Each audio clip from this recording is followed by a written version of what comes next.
कुछ मिल जाना, कुछ खो देना, कभी हंसने लगना तो कभी रो देना, कभी मीलों का सफ़र लम्हों में तय कर लेना और कभी लम्हों का सफ़र करते हुए थक जाना, कभी वक्त के साथ आगे बढ़ जाना और कभी एक हादसे पर रुक जाना, कभी कबूलियत के लिए बार बार आसमान की तरफ देखते रहना और कभी हार कर सजदे में गिर जाना, कभी इतना सब्र करना कि हर शख्स को मात दे देना, तो कभी एक लफ्ज़ पर बिखर जाना, कभी ठोकरें खाकर भी उठ जाना, तो कभी टुकड़ों को समेटते समेटते ही सिसक उठना।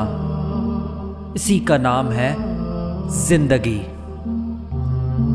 और जिंदगी आपको हर रंग दिखाती है ताकि समझ जाएं कि इसको बनाने वाले ने इसमें हर रंग रखा है।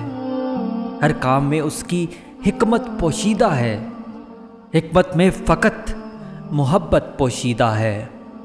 वाहिद एक उस रब की ज़ात है जो मोहब्बत के सारे तकाज़े पूरे करती है।